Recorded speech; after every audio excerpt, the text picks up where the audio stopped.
Բարի երեկո սիրելի բարեկամներ, բարի երեկո հարգելի հեռուստադիտողներ։ Այսօրվա իմ հյուրը զգեստների, ֆիլմերի զգեստների ձևավորող նկարիչ Միքայել Շարաֆյան։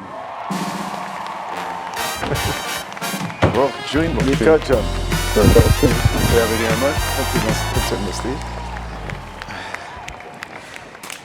Բարև Միքա ջան, ո՞նց ես։ Ողջույն։ Լավ։ Ես շատ ուրախ եմ, որ դու իմ հյուրն ես։ Շատ վաղուց ուզում էի, հայրիկի հետ էլ միշտ խոսում էի, ասում էի, որ անպայման Միքայել պիտի հրավիրեմ, որտեղ այնքան բան ունի ինքը ասելու, շատ հետաքրքիր երեկո կլինի ըստիս, չեմ կասկածում դրանում։ Ու դրա համար ես շատ ուրախ եմ։ Շնորհակալություն հրավերի համար։ Ես շատ ուրախ եմ գտնվելու ձեր տաղավարում։ Հա։ Դե լավ, Միքա ջան, հիմա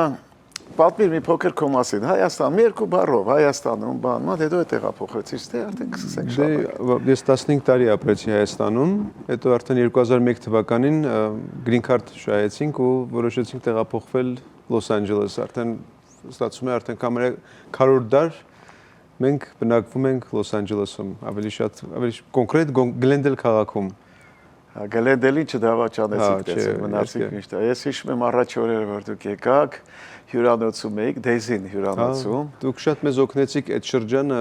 հոգեպես այդ տրանզիցիան շատ մեզ ոնց որ շատ օգնեց մեզ, մանավանդ որ մենք որ տեղափոխվեցինք եւ մեկ շաբաթ հետո որ դուք եկաք, արդեն ոնց որ այդքան դժվարություն մենք չապրեցինք, էլի մանավանդ հայրս ինքը շատ ապրումների մեջ էր հիշում եք ու չգիտեր անորոշ վիճակը, բայց ձեր գալով ոնց որ ավելի ինքը հասկացա, որ դեռ ստեղ էլ շանս ունի իր գործունեությունը շարունակի։ Հետո ես եկա իրար հետ ներկայացում խաղացինք ստեղ։ Հետո Ֆրեզնո գնացիք, շատ լավ ներկայացում էր հրաշալի։ Բարև ես մնում եմ։ Այո։ Չէ՞։ Այո։ Շատ լավ փոստատարի մասին էր, շատ լավ ներկայացում էր։ Միքա ջան, գիտեմ որ նաև դու ֆիլմերում էլ ես նկարվել որպես դերասան, նկարիչ դիզայներ լինելով հանդերձ, նա որպես դերասան էլ ես նկարահանվել ու կարգինել կարծում եք որ դերեր։ Ինչ է դա։ Հələ ֆիլմերի մասին կուզեմ խոսել։ Ես կարծում եմ թեման մենք ընդհանրապես չենք բացի, որ ես խաղացել եմ, բայց շնորհակալություն, որ դա հարսնացում Վեգասից էր, մոտավորապես 11 տարի առաջ էր, որ ես պետք է լինեի այդ ֆիլմի զգեստների ձևավորողը։ Արդեն մենք արդեն փոքրիկ տարբերակ նկարել էինք գովազդային ուրիշ դերասանի հետ, շատ տաղանդաշատ դերասաներ եւ մեկ ամիս հետո ռեժիսորը գալիս է Արտուր Բաբայանը, ասում է որ Միքա մենք որոշել ենք մի քիչ ուրիշ ձևով գնանք այս եւ տեսնում ենք այդ կերպարի մեջ քեզ ենք տեսնում։ Ես անկեղծ շատ ապշած էի այդ գաղափարից, որովհետեւ երբեք կինոյում չեմ խաղացել, երբեք ընդհանրապես թատրոնում չեմ խաղացել եւ ու իր պատճառաբանությունը ինչ էր որ դա վստահաբար դա քո ոնց որ գեների մեջ կա եւ հորից է եկել եւ իհարկե միանգամից հրաժարվեցի, ասացի չէ, չեմ անի մոտավորապես 1-2 ամիս այդպես այս կոմ զանգարելով ինձ վերջը հայրս է ասում է Միքա մի հատ փորձի ինչի համար չես ուզում փորձել ու գնացի եւ նկարահանվեցի ես կարծում եմ որ այդ ֆիլմը ընդհանրապես ոչ մի արձագանք չի ունենա բայց ի զարմանքս ինձ մեծ պրեմիերա եղավ դուք եք հիշում եմ որ եկել եք պրեմիերային Երևանում կինո Մոսկվայում ֆիլմը լավ ընդունվեց հետո որոշ ժամանակ հետո մենք մասնակցեցինք Glendale International Film Festival-ին եւ ֆիլմը ստացավ լավագույն ֆիլմ մրցանակը ես ստացա լավագույն դերասանի մրցանակը որ ընդհանրապես ես նոմինացիայի մեջ էի ամերիկյան դերասանների հետ ես կյանքում չէի պատկերացրել որևէ ինչ-որ արձագանք ունենամ եւ ֆիլմը հետո գնացինք Պոմեգրանատ ֆիլմ ֆեստիվալը դա Տորոնտոյում է նոր այդ այնտեղ ստացանք լավագույն հանդիսատեսի մրցանակը եւ հետո Amazon-ը այդ ֆիլմը առավ եւ հիմա եթե հանդիսատեսը հետաքրքրված է կարող է տեսնել Amazon Prime-ում կոչվում է The Bride from Vegas այնտեղ հայրս է խաղում Ալա Թումանյանը Sally Kirkland-ը բավականին լավ դերասանական այդպես հանձնակազմ է Միքա ջան, ախր հետաքրքիր է նայ հայրը դերասան, այնա շատ սիրված, շատ ճանաչված ու շատ կարգին լուրջ դերասան Մարդ երաժիշտ, դաշնակահարուհի, ինչպես եղավ, որ դու ակարծ որոշեցիր ես ասնել դիզայներ, նկարիչ, բան, այդ ուղղությամբ։ Դե դա սկսվեց իհարկե մանկուց եւ իրենց այդ մասնագիտությունը ինչ որ ձևով ինձ ոնց որ vocation չեց, որովհետեւ մանկությունս հիմնականում անցկացրել եմ դրամատիկական թատրոնում, օպերայի բալետի թատրոնում եւ այդ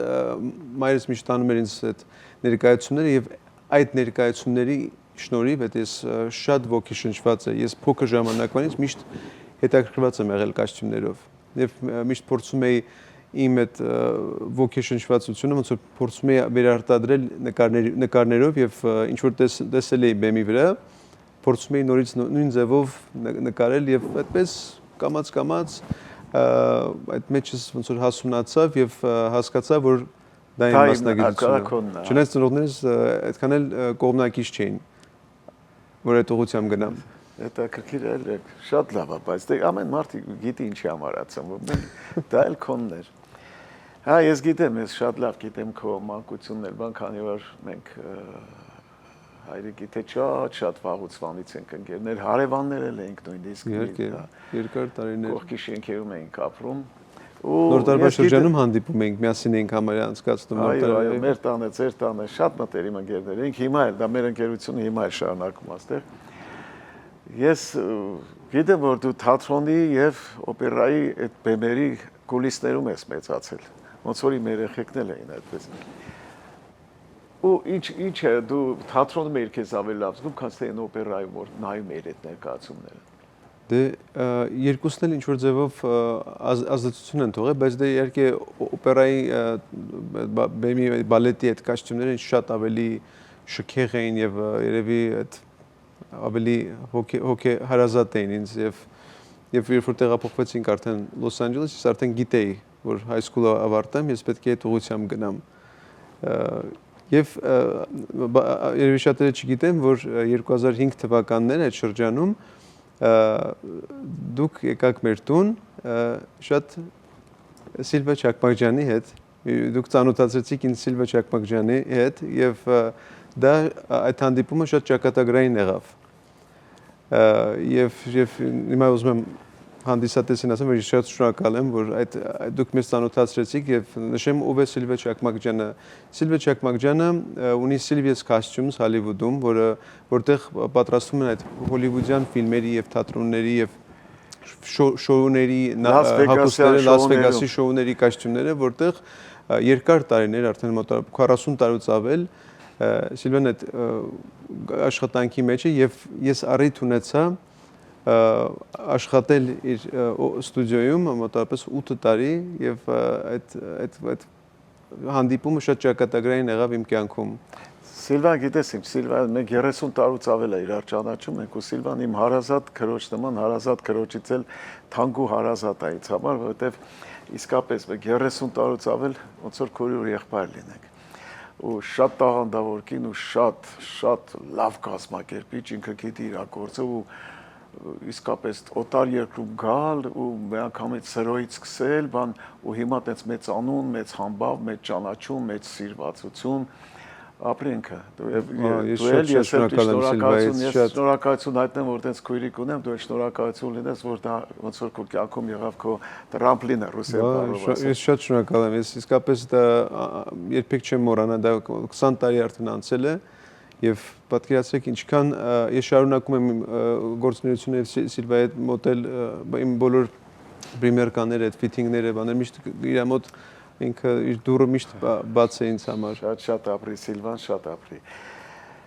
Առողջություն իրան, լիքը առողջություններ ցանկանանք, իսկ այժմ ավարտվեց մեր հաղորդման առաջին մասը, արի անցնենք գովազդի Միկա ջան, որից հետո կշարունակենք մեր զրույցը։ Սիրելի բարեկամներ, գովազդի արդյունի եթերում, որից հետո կշարունակեմ իմ զրույցը շատ տաղանդավոր մի երիտասարդի հետ, Միքայել Շարաֆյանի հետ։ Գովազդի արդյունի եթերում։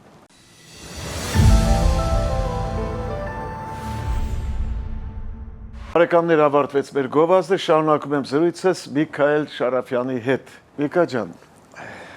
դու կոստյումների դիզայներ ես, հատկապես ֆիլմերի ու հատկապես ամերիկյան ֆիլմերի, որտեղ շատ ֆիլմերում կաս ու շատ մրցանակներ ու դիպլոմներ ու պատմություններ ես ստացել։ Մի երկու խոսքով կուզեմ պատմել քո գործունեությունը այդ ամերիկյան ֆիլմերի հետ։ Իմ գործունեությունը սկսվեց արդեն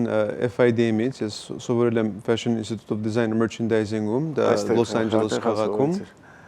եւ այդ շրջանում, երբ որ արդեն Սիլվայի մոտ սկսեցի աշխատել, իմ ոնց որ առաջին այդ շրջանը սկսվեց Սիլվայի մոտ, ինչպես մենք նշեցինք, իսկ 2008 թվականին ես սկսեցի արդեն անել գեղարվեստական ֆիլմեր։ 2008-9 թվականին իմ առաջին մեծ ֆիլմ եղավ 2001 մանյակները, դա սարսափ այդպես կատակերգրական ֆիլմ էր,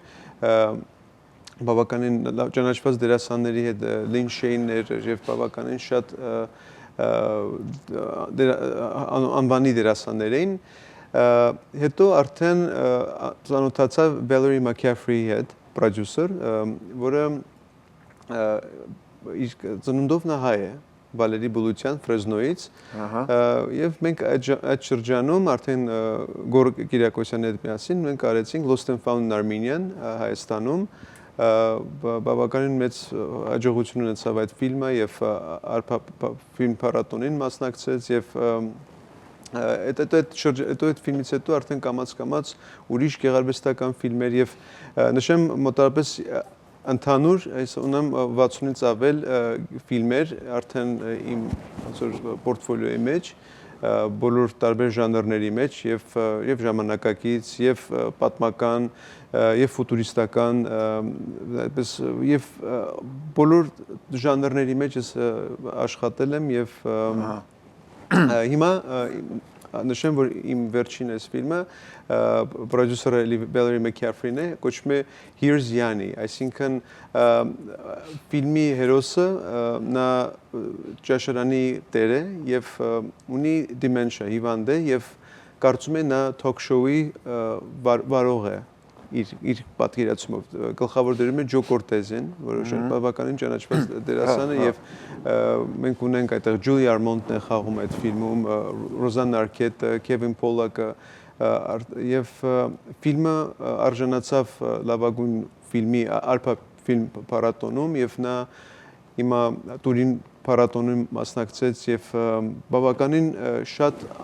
մրցանակների արդեն արժանացել այդ ֆիլմը։ Սա իմ վերջին ֆիլմն է։ Վիկաչա, ես շատ կուզենամ, որպեսզի քո ստեղծագործություններից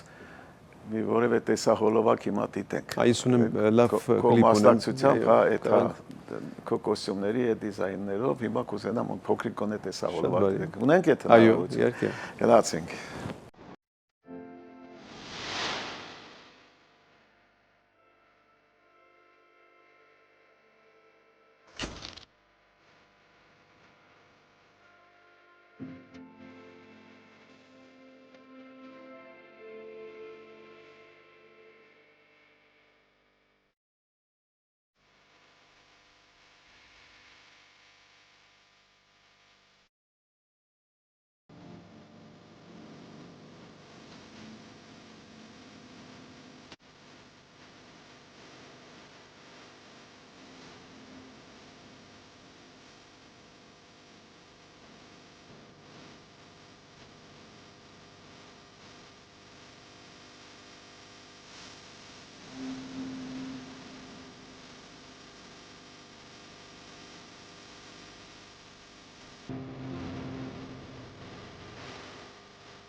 Միկա ջան,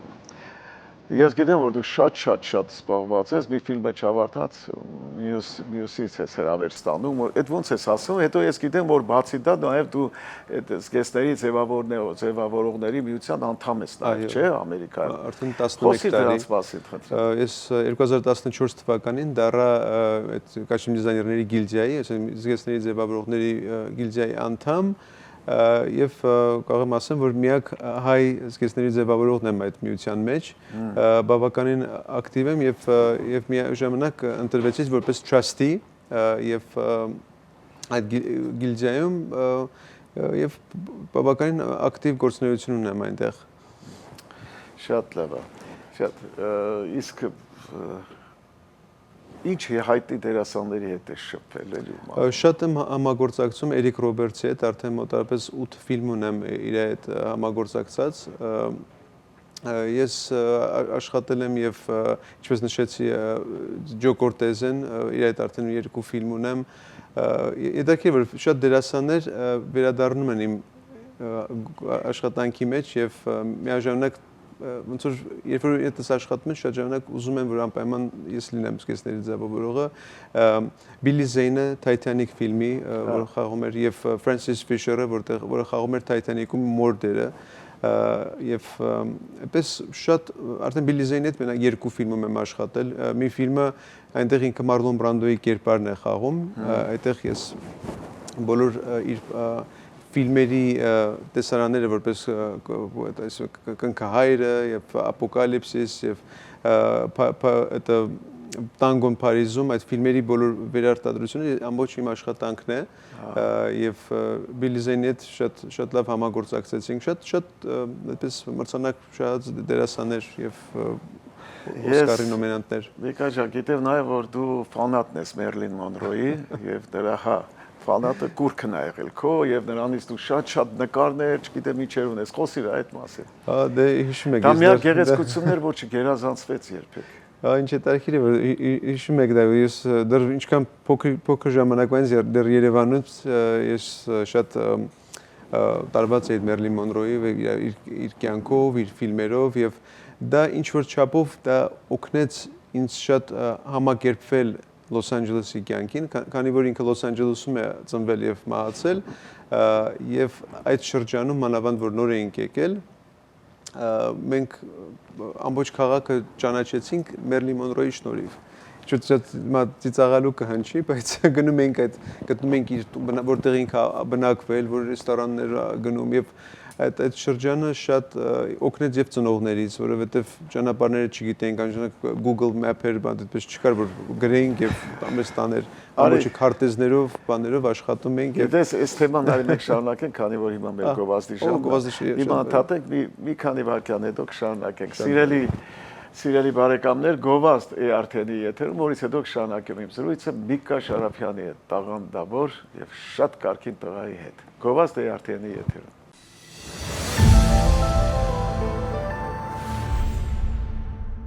Սիրելի բարեկամներ, ավարտվեց մեր գովազդը, շարունակում եմ զրույցս Միքայել Շարաֆյանի հետ։ Միկա ջան, քո հայրը շատ տաղանդավոր, շատ սիրված, շատ ճանաչված ու շատ կարգին դերասան է, ինչպես քիչ առաջ ասեցի։ Այդ ֆակտորը հայրիկիդ քեզ խանգարել է կյանքում թե օգնել է։ Միայն օգնել է, որովհետև ես իրեն շատ բան եմ սովորել, շարունակում եմ սովորել, իր հետ ընդհանրապես շատ հետաքրքիր է զրուցել, ինքը ամեն բոլոր թեմաների մեջ շատ հրաշալի զրուցակից է, իր հետ շատ հետաքրքիր է, իր ամբողջ այդ պատմությունները ընդհանրապես մարդկանց հետ որ աշխատել է ինքը եւ շատ հետաքրքիր է իր հետ։ Գիտեմ նաև որ շատ մտերիմ ես եղել Կոստանտին Օրբելյանի հետ, հայ ազգի ամենալեգենդներից մեկի հետ, որ իսկապես նրա երաժշտությունը, նրա երգերը մինչև հիմա էլ հնչում են նույն թարմությամբ, ոնց որ կային հենց այն առաջի օրերին։ Ես գիտեմ որ շատ ինքն էլ քեզ է շատ սիրում, շատ է արգում, հաստատ մի հետաքրքիր պատմություններ իր հետ կունենաս էլի, խնդրում եմ երկու բառով Օրբելյանի մասին։ Մենք չկպակվենք ինչքան ենք մենք իրեն հիշում եւ կարոտում, արդեն կլինի 11 տարի ինչ մենք մայստրոյին կորցրեցինք, բայց իր երաժշտությունը իհարկե ապրում է եւ մենք շատ հաճախակի ենք լսում, իր հետ շատ հետաքրքիր էր, մոտավորապես իր վերջին ոնց որ կյանքի 7 տարին ես շատ ժամանակ անցկացրել եմ իր հետ, իր պատմությունները եւ դուս են գալիս ընդհանրապես զբոսանքի իր շեստեղը ամերիկանան էր քանի որ այնտեղ հանդիպում էր տարբեր մարդկանց հետ եւ իրան տեսնում էին, մոտենում էին, նկարվում էին հետը եւ բայց զվարճալին այն էր որ այդ շրջանում արդեն ինձ էին արդեն սկսել մարդիկ ճանաչել եւ երբ որ միասին քայլում էինք մեկ-մեկ ինձ էին մոտենում, Միկա ջան, բան վաղուց չենք հանդիպել եւ այդ բային մայստրոն կաներ զայրանում ասում էր դու ինձ 1 ժամ, բայց 1 ժամ էլ չէր, ընդհանրապես 2 վայրկյան էլ չկար ինչ, ինքը այդ 2 վայրկյանը ասում էր դու 1 ժամ ինձ թողել ես մենակ, ես այնտեղ կանգնած սպասում եմ, ես Սովետի միության ժողովրդական արտիստ, ասում եմ դու ինձ կանգնած սպասել ես տալիս, հա։ Ինքը ախր ոչ միայն հետաքրքիր կոմպոզիտոր էր, ինքը հետաքրքիր մարդ էր, շատ օրիգինալ մարդ էր։ Ու ես գիտեմ, որ ինքը քեզ իր տղայի պես սիրում էր։ Ոնց որ իր տղան։ Հետո գիտեմ նաև, որ իր ամենաթանկ ու ամենասիրած մատանին քեզ նվիրեց, չէ՞։ Այո, եւ այսինքն վերջին այդ նույնիսկ միջև վերջին պահը մենք իր կողքն ենք եղել եւ ես շատ կարոտով եմ իրեն հիշում եւ շատ ուրախ եմ որ իմ աղջիկը Ստեֆանին իր շատ է սիրում մայստրոյի այդ պլաստինկան մենք ունենք որը մայստրոն նվիրել է միշտ հանում է ինքը դնում է եւ սկսում ասում է արդեն երկիր արդեն սկսել է ինքն երկել հա ես իրեն հատուկ չեմ ասում որ անպայման սիրես հենց ինքը սիրել է մայստրոյին շատ լավ ուրիշ ինչ լեգենդների հետ է շփվել օй ես հիշում եմ որ փոքր էի պապան աջանակ խաղում էր Ֆրունզիկ Մկրտչյանի թատրոնում հացթուխի կինը եւ հացագործի կինը եւ շատ լավ հիշում եմ այդ ներկայացումը եւ հրաշք ներկայացումը իսկ Ֆրունզիկ Մկրտչյանը դա խաղում է բայց այնքան տպավորված եմ այդ իր խաղով եւ այդպես շատ Օհանդուրյանին եմ հիշում օպերային թատրոնում գնում եմ ես փորձերին Տրավիատայի եւ ինքը չափ էր տալիս ես էլ այժմեկ շատ տարված էի Վերդիով եւ Տրավիատայով եւ չնայած նոտա կարդալ չգիտեի բայց մամայից պարտիտուրան վերցնում էի եւ հետեւում էի եւ Դուրյանը կարծում էր որ ես երաժշտությամբ եմ զբաղվում թե ինչ որ ուսանող եմ որ շատ տարիքիր շրջաններ ինձ շատ կարոտով եմ հիշում իհարկե Միկա ջանի ապագա ծրագրեր հրավերներ ունես։ Ապագա ծրագրերում դենտապես չեմ սիրում ապագայի մասին խոսալ, բայց միշտ ինչ որ տարիքիր պրոյեկտներ կան, որոնք ոնց որ ես արդեն սկսել եմ ոնց որ աշխատում եմ դրանց վրա եւ բայց անպայման կիմանաք, որովհետեւ ես միշտ social media-ով post եմ անում եւ նշում եմ իմ գալիք ֆիլմերը եւ պրեմիերաները եւ շատ հետաքրքիր ֆիլմեր են սպասվում։ Քո երեխայի մեջ քո գեներից կան վստահաբար իհարկե կան եւ հրաշք երեխա է շատ սիրուն բալիկը սիրում է եւ գիտի ով է Մերլին Մոնրոն եւ Ֆրենկ Սինատրան եւ բոլոր ես իր համար նույնիսկ առել եմ բոլոր տեխնիկները Սինատրայի Մոնրոյի Էլլա Ֆիցջերալդի եւ շատ է սիրում ֆիլմեր մյուզիկլներ հիմա էլ The Sound of Music ֆիլմը Ջուլի Անդրյուսի չէ ֆիլմը շատ է սիրում եւ ամեն օր երգում է ֆիլմից ինքը երգում է ձայնային տվյալներ ունի վստահաբար ունի այդ հաստատ իսկ որևէ բանի չեք տանում պետք է տանենք խմբակա թե չգիտեմ ինչա հա պետք է տանենք որտեվ ինքը շատ է սիրում եւ համ երգել եւ պարում որտեվ այդտեղ շատ բարի մաման շատ է հետը սկսում եմ նվագում եմ միասին ինչ որ ամեն անգամ ինչ որ իրենք շատ ժամանակ են անցկացնում ծնողներիս հետ շատ ժամանակ է անցկացնում ինչքան նվիրված են իրանց թորնիկին ամենափոքրն է չէ թորնիկներից այո հա չէ էլի փոքրիկներ կան բայց ինքը փոքրիկների մեջ են այո մի հատ փոքրիկ ունենք ծնողներս արդեն ծորնիկներ ունեն, դրա համար արդեն ծերոնք արդեն ծորնիկ ունեն։ Միկա ջան, իսկ էլի հետաքրքիր է, ցանկություն կունենայիր էլի որևէ ֆիլմում նկարվեիր։ Ես Բոբ Ռոբում նկարվեցի, եթե չգիտեմ, գիտեք, բանը Նարեկ Ներսիսյանի պրոյեկտներ նախանցյալ տարի YouTube-ում է։ Նարեկը, ասած ուզում եմ այդպես ֆիլմում կա, ես չէի պատկերացնում ընդհանրապես իմ դերը կարծում եմ փոքրիկ դեր էր, բայց պարզվեց, որ գլխավոր դերերից մեկն էր Մարինե Մինասյանն էր, բավականին հետարքիր կոմեդիա էր եւ հայերենով, հա։ հայերեն, հա։ Իսկ որտեղ կարող ենք YouTube-ում կա, Bob Rob։ Ոնց? Bob Rob։ Bob Rob։ Հա, YouTube-ում է։ Հա, Իսկ 40 Vegas-ում Amazon-ում, Prime-ում։ Դե հա, Amazon-ում կարելի է նայել։ Կա որևէ թեմա, որ կուզեիր բան, երկու բան ասել։ Դե նկարան, ասում եմ, խաղալ, եթե առաջարկություն ունի, չգիտեմ, կարելի է նորից փորձել։ Ես ընդհանրապես երբեք չեմ մտածել խաղալու մասին։ Բայց որ մեկ-երկու նկարվեցիր, սիրեցիր, չէ՞, դուրդ եկա։ Հա, ինձ հետաքրքիր էր։ Նիկա ջան, այնքան եմ ցավ, որ մեր ժամանակը սպառվեց։ Ես կուզեի քո հետ դեռ զրուցել։ Միշտ հաճելի է։ Շատ հաճելի էր ու շատ մենք ինֆորմացիա աղորդեցինք հանդիսատեսին, որոնք երևի քո մասին չգիտեն, այդքան բաների հեղինակ ես։ Մնում է շնորհակալություն քեզ հայտնելու ցանկանալ մեծ հաջողություններ, օրինակ իհարկե ականատես կլինես։ Շնորհակալություն Նիկա ջան։ Դեպի հաջողություն։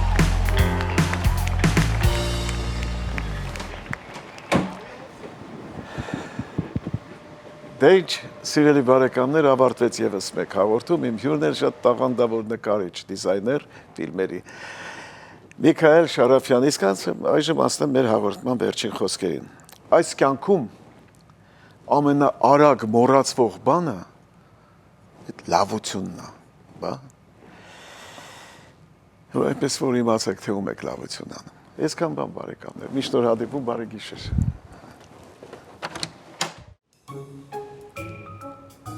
Նիկա ջան։ Էս ի՞նչ ա եղել, տխուր ես երևում։ Պապ ջան, չգիտեմ ինչ անեմ։ Ինչ ա եղել։ Այս կինս 2 շաբաթ հետս չի խոսում։ Կինդ 2 շաբաթ հետը չի խոսում։ Տղա ջան, լավն է, այդ կնոջը լավ բայ, բա ուրախացի հայ ցավտանը։ Ուրախացի որ չի խոսում։ Այդպես կանայք հիմա շատ քիչ կան ցավտանը։